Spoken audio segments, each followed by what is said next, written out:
So welcome everybody. I am so super excited to start the new year off with a brand new series here on Facebook Live. It's called What's It Like to Teach in ?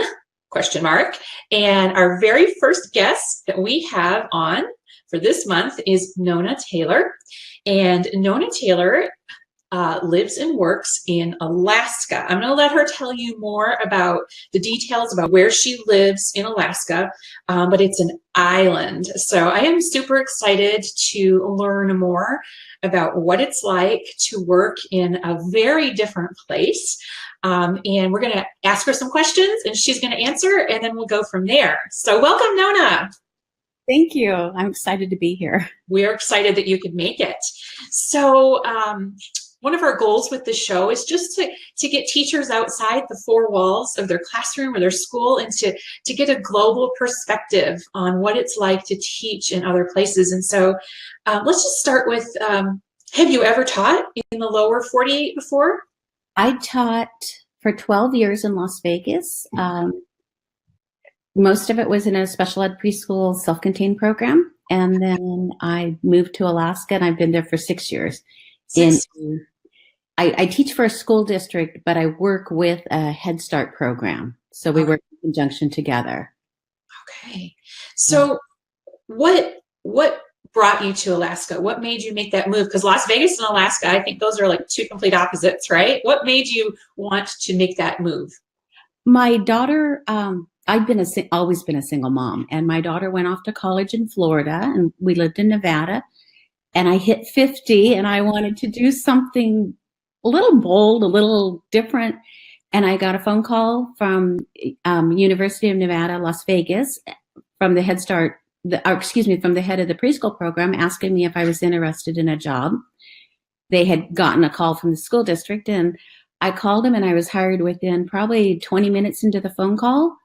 And then I talked to my daughter before I accepted the position. I called her and talked to my mom, all the people you normally go to. And it's like, and the school district gave me a 2-year leave of absence to do this, which I was really excited about. And then I've been up there 6 years. So obviously I'm not back back in Clark County in Las Vegas, and it's just an adventure. It's not been easy, but it's been a great adventure. It sounds like it. And the way I know Nona is that she's part of our Facebook group, Preschool Teachers Are Superheroes, and that's how we met. And she was sharing photos and stories about things that were happening in her classroom in Alaska that just made me always hit the little wow button, like, wow. So that's kind of how the idea, I've always wanted to do something like this, but the technology hasn't always existed. So between her posts in new technology like this, this is how this was born. But so one of the next questions I have for you, Nona, is so how is teaching in Alaska different than teaching in the lower 48? Since you've worked in both places now, how is it different? Well, I really thought, since I had taught in special ed preschool for so long, I could just walk in and have great classroom management skills. I have several master's degrees in early childhood ed. And I thought, oh, this is going to be a breeze. And I had my eyes opened. It was totally different. Really? Part of it was when I got up there, we were experiencing about 21 hours of daylight. So I was not used to being broad daylight at 1 o'clock in the morning and seeing 3-year-olds on the playground. And my apartment is right next to the playground. And so it was just a whole eye-opener. And my students up there have a lot of freedom of going in and out of their homes because we live on an island and we don't have many cars or trucks there. They have a lot of freedom to go outside without telling their parents, hey, I'm going outside. So when they get into the classroom, it's their first exposure to a controlled setting, or where there's certain standards that they have to say, I'm going to walk out the door. And obviously in preschool, you don't walk out the door. Right. You're a teacher. And they weren't used to that. We don't have restaurants, or we have a small grocery store, but we don't have the structured settings like a church where a child, well, we do have churches, but they don't have Sunday school. The typical things a child learns to sit and stay family meals where it's at a dining room table or a restaurant. So these are all new experiences for my kids to have to deal with. And I wasn't aware of how different their lifestyle was. And I'm expecting them to come in and, when an adult says sit down, they sit down, or that they will give you even verbal feedback. It's a very quiet community. Verbal communication is not a strong suit there. That's one of the things we really work on, is just speaking. So it was very different when I got there, because even asking them to walk in a line when, they're not used to any kind of structure like that. Everything was a whole new change for me. It was rough. So it sounds like it. So your classroom is housed in elementary school, or how is your classroom housed? We have a separate building across the road and down the street a little ways. It's a really nice facility. I'm very blessed with what we have, because some of our other buildings in the district are very small and need a lot of help, But we have a cook in our building. We have a custodian. We're very fortunate. We have flush toilets in our building and running water, because in our village, the homes do not have flush toilets and running water. Oh, sorry, my cat. And so that was one of the things I have to teach my children, is how to flush a toilet and not be afraid. They're always afraid they're going to die in the toilet, and how to wash their hands with running water. They're used to having a bowl of water and washing that way. Okay. Wow. We're very blessed with what we have, and we've got a wonderful Head Start staff. They were LCAP out of Anchorage, and I'm the only school district employee in the building. Okay, so that leads me right into the next question, Nona. You might know what it is, but do you have running water and toilets where you live? I do. The teacher housing does, which is really nice. Unfortunately, our water tanks are too small for the number of teachers we have. We have 17 employees that live in teacher housing. So we run out of water about March, and the lake doesn't open up until April. So we do a lot of conservation, starting from day one. They truck the water in on the back of a big dump truck, and then they put it through the system. So we don't have good water. You think Alaska has great water. Ours is very chemicaled, and you have to filter it a couple times and that sort of thing. But it's recommended you only do one load of wash per person a week. You take a 3-minute shower. Right now we can take one every day, but later it'll go to one every other day, and then it goes to no showers, that sort of thing, where, I have emergency bottles of water. I have like maybe 10 gallons of water in my pantry closet, just in case the water goes out. And that does happen. And then we go to honey buckets for the bathroom when that water goes out. Okay, so my head is just spinning right now. So like some of us here in the lower 48 think that if we live more than 20 miles from a Target, we're in a rough spot. But you're worrying about having enough water for bathing. That is exactly. And then when the weather gets bad, we have to worry about the planes not coming, because we don't have a boat system. The Norton Sound, Bering Strait Ocean freezes, the sea freezes up, so boats don't work. So when the planes don't fly, and that does happen, then there's nothing coming in. And okay, so you always keep a backlog of food and other supplies on hand, medicine, that sort of thing on hand. So I mentioned that you lived in Alaska on an island. So Nona doesn't just live and teach in Anchorage. You work in a more remote setting than that. Tell us a little bit more about that more remote setting than Anchorage. Right. I live on an off-road system, meaning there's no way to drive there. And so if there's a few people who own trucks and cars, like the school owns a truck, but usually I walk everywhere, or you have a snow machine, or we call them Hondas or ATVs. But I'm not real skilled in either of those. So for self-preservation, I don't drive either one. And my kids are used to walking, or, we walk around, we go outside, even when it's, 15, 20 below, we still go to school. We don't have snow days. Right. It's very different. We take a big plane from Anchorage to Unalakleet, which is the main hub, and a big plane is 29 passengers. It's a row. There's regular 2 seats on each side, and the back row holds 5 people, and it's a big bench seat like those old cars have. Right. And then I take a puddle jumper from Unalakleet, which is 50 miles away, and our school district district office is in Unalakleet, so that's kind of our main hub. And then we take, for 50 miles, I usually go on it's between 2 seats and 9 seats, little cargo plane, and it lands on our airstrip, which is less than a quarter of a mile from my home. And so most of the time I just walk home, unless I have too much luggage. It's very different. Everyone knows everybody. We're less than 600 people in the village. And obviously I teach 20 children at a time. I always have a full class of 20. Right. I have a wonderful aide who's from the village. She was born and raised there, and she's working on her CDA certificate. Right. But it's very different. We are a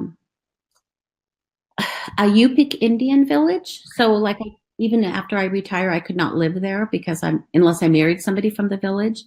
Teachers are required to live in the housing. Okay. And which is fine. I mean, I kind of like my running water. I like to take a bath once in a while. But my kids are very unsupervised, but we do not have major accidents. We are right on the beach. You can see the kids down at the ocean all the time, but we don't have drownings. About once a year, we have a pretty major accident, but my kids are aware of their surroundings. They'll tell me when the water is not frozen enough to walk on it. They're very conscientious of their own safety, which was hard for me to understand. I would have kids come to my house at 1 and 2 in the morning wanting to play, iPad and computer games, because my house has become the safe zone. It's where if kids get hurt, they know to come to me because I live by the playground, and so it's that sort of thing where. Right. So it's a big cultural difference. It sounds like very large. I have 2 cats, so I get it. She came from Alaska with me, and she's going to stay here. So. Wow. Okay. Cool. That only cat that I know that's ridden on several planes, right? Yeah, I want frequent miles for her because she does a lot of traveling. So that brings me to a couple other questions. So, how often do you leave the island? So you go there, and how often do you get off the island? We do our in-services off island. Like in August, I got there the beginning of August. And about 3 weeks later, I flew to Nome for a preschool in-service with the Coeric Head Start. I work with Rural Cap Head Start in Anchorage, but Nome has a Head Start program called Coeric, or that's their agency name. And they graciously let me come to their in-service most of our district is Coeric Head Start. And there's just 2 sites that are the Rural Cap Head Start, and I'm one of them. So they let me go. And so I was there in August. In October, we went to Unalakleet, all the schools, there's 17 schools. We flew into Unalakleet for a 3-day teacher in service, meaning we sleep on the floors on blow-up mattresses. We all eat together, and we do our in-service, which was a lot of fun because you get to meet teachers from different villages. And it's really our only time we get together. And now I got to fly out for Christmas. January, I'll fly out, but I won't leave again until May. I go to the NACI conference in January in Anchorage, and they put us up at the Hilton, which is so nice. And you get to be an adult and go out and right, and you can have water because by then you'll be out of water. So really close, and we do all our shopping. So when I come in August, I do basically about 7 months worth of grocery shopping. I mail anything I bring up with me because mail is very cheap. I mail it from Anchorage out. All canned goods or dry goods get mailed out. I'll take 2 totes. Sometimes I take 3 and I pay the extra of frozen foods, maybe a little fresh, but it doesn't keep long, obviously. And I take that on the plane with me. And if it gets bumped off the plane, they'll freeze it. All the sites have big freezers to store stuff. But the hard part is going and planning, 6 months, 7 months of groceries. Yeah. And then I come home. I'm in Oregon right now, and I go to the grocery stores here, and I want to buy 7 months worth of groceries. And the first time I came home, my daughter's like, "Mom, you've been at Walmart for 2 hours. Where are you?" And I'm like, "I got 10 packs of strawberries for $1.99." And they're the same strawberries I buy in our little grocery store for $10, the little tiny things. So she's like, "Mom, buy one, you can go back tomorrow. You could even go back today." So it's a real big of adjustment for getting out of the village. It's very different. I don't leave much. It's a hard thing to leave. What was the? Oh, I'm sorry. Go ahead. I said it was very expensive to leave. It's about $800 to fly from my village to Anchorage round trip. Yeah, yeah. Yes. So, what was the one thing that surprised you the most when you got there the first time when you first started teaching there? What was the one thing that surprised you the most about teaching in Alaska? I think the severe weather. Okay. You can know it's going to be cold, and it's not going to be pleasant every day, and how much the darkness affected me was another. But like, I walk to school now in January. When I go back, I'll walk to school, and you get that instant brain freeze just from breathing through your nose, and it's very dry. That was the other thing. It's extremely dry weather. Right. And then there were quite a few things of like how small the homes are and how well the people in my village do for so small. They have basically they might have a house with 2 bedrooms, but they take the doors off because they sleep the floor there and multi same home. But they do very well, and they're very caring people. It's amazing to me how well they do with so little, and for the most part, they're very happy. You get it's like everywhere you get, the disgruntled, but for the most part, my students come to school every single day. They're so happy to be there. And so when I go back, we can't live without Target, right? well, if it wasn't for Amazon, yeah. And like when I go to buy something, if I order it from Amazon, even though I have Prime shipping, it takes 2 weeks minimum to get it.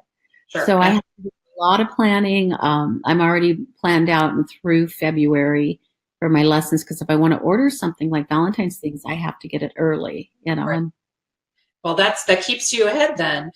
Yeah. Let's see.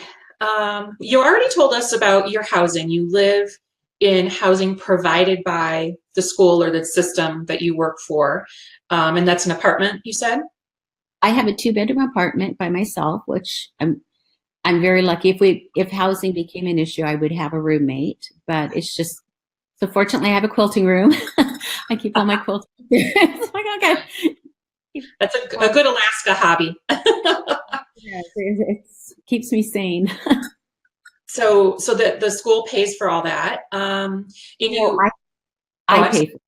I Cool. My rent is a little over $1,000 a month, but it's all my utilities.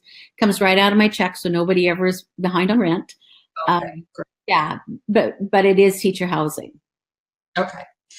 And you already mentioned that you walk to school because you're right there. You're located almost within the property of the school, right? Very close. Yeah, I can see in my quilting room. I can keep an eye on the little school, which has stopped a lot of problems because the kids know I'm looking, and I'll come outside and yell at them, "What are you doing? Get off the roof!" That's great. Well, it can be great, but then you said sometimes they show up on your doorstep at 1 a.m. with iPads wanting to play. No, they want my iPad. They're like, "Oh, they want your iPad." I'm sorry. But no, and actually, I'd rather have them come to me than wander around not knowing where they're at. And a lot of times, like in the winter, I'll walk them back home at 1 o'clock. We don't have bears active at that time, but there are other dangers, and it is dark, and it's easy to get turned around. And in the summertime, when it starts getting dark, which is like 2 a.m., we do have. They don't come in the village often, but I'd rather walk a child home, and I usually walk home with my golf club, and I give the child a golf club. I don't have a gun, so we walk with our golf clubs. Those are pretty vicious metal objects. Wow. So That it just sounds like a huge cultural adjustment. Do your students speak their own native language? They do. They speak Yupik, but in the classroom they speak English. It's it's somewhat of a Russian dialect, I believe.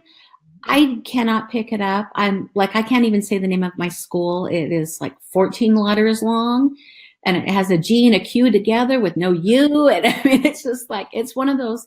So like on the website, it's listed as Stebbins School, which is the name of our village.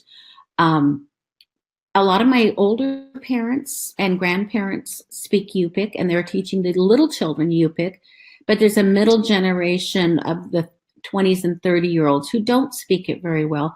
A lot of our traditions are coming back in the village, like first dance, which is a major initiation into being part of the village. It's not adulthood, but it's being part of the community. And that's coming back, and it's a really exciting time in March when we get to have first dance, and I get to see the bigger kids dancing and their traditional dances. Yeah, you're immersed in their culture basically, because you're there in their village. You're part of their village for this, the school year. So, right. What's your favorite thing about, obviously you must like it because you've been there for 6 years. What's your favorite thing about working in Alaska? I think it's just the unconditional love of my children, of my students.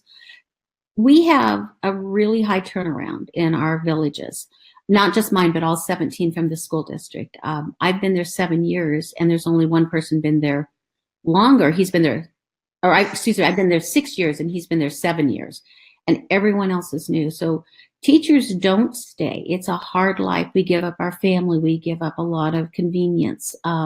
It's very expensive to live there. You don't go there for the money. It used to be, but you don't go there for the money. So being accepted, I walk into the big school every morning just to let my principal know I'm up and moving. And otherwise I'd have no contact with most of the teachers and the principal. And I walk through and I get hugs, and, I've taught over 100 students there. And these kids know me, and they know I'm no nonsense, but I also am there for them. And, so that has been probably what I love the most, is walking in. And if I correct a child, they know it's done with love, and it's not criticism, and it's not something to be embarrassed about, so it's that kind of thing. I think it's just the love of the students, and it's been a good fit for the most part. This year has been extremely hard being away from my family. My daughter is starting a teaching program in Las Vegas. My mom is in her early 80s, and it takes 24 hours from when I leave my village before I can get to my mom. And so that's a long time. And so there may be a change in the future of moving. Right. It sounds like you have a really big impact while you're there teaching. You have a more visible impact than maybe you might have had, I'm just guessing, in Las Vegas, because you're immersed in their culture. What do you think about that? Is that? For the first 2 years, I'd say no, because they're just waiting. The people in the village are waiting for you to leave. They know people don't stay. And at year 3 and 4, I became more part of the community. Now people don't say, "Hey, are you coming back next year?" That was always a question that started about March or April. When are you coming back? Now it's like, when are you coming back? Because I fly out the end of June, and then we come back early August. And it's very different. I have quite a few children who call me grandma. Yeah, it's just, they forget my name. They all call me teacher. Everybody calls me teacher. But I'm also grandma to quite a few of them. And there is an impact. If I left, I know it would make a difference. I've been there the longest as far as any preschool teacher in the village ever. So that's a plus and a negative, It's constantly changing it up. But yeah, I would say there's been a lot of impact. I don't know. I know personally it's been like I said, a huge sacrifice. It's not been an easy. Right. Yeah. I think teaching is always a huge sacrifice, but then you're adding on to all those sacrifices by teaching there. So before we end our time together, what's something that you want other teachers to know about teaching in Alaska? If you had to tell everybody out there watching one thing about your job and how unique it is, what would you tell them? Be bold, take a chance. That's what I have taught my daughter. You know, she's been the aquatic coordinator at the YMCA in Vegas, and now she's going to become a teacher. You don't have to do the same job. You don't have to stay at the same school. If you're unhappy, or take a chance, make a change. That's what Alaska's about. We are constantly changing and moving forward, you know, and every day is a new day. You can make tomorrow better than today was, Yeah. you know. I love that. That's great. I taught overseas in Korea, and I think it was such a great experience for me. Whether or not every single day was, you know, rainbows and puppies, it wasn't like that, but it was an experience I wouldn't trade for all the world. So I love what you said, be bold. I agree with that. So I hope that our viewers tonight got something that they can take away from this, that you know, just lets them see outside of the four walls of their school or their classroom, and let them know what it's like, what the challenges are that other teachers face. And I really love what Nona brought to the table today, sharing so openly her life and her experiences. And I would just want to thank you so much for joining us tonight. And we're really excited that you were able to be here. Thank you. Thank you. Bye. Thank you so much. Bye, Nona.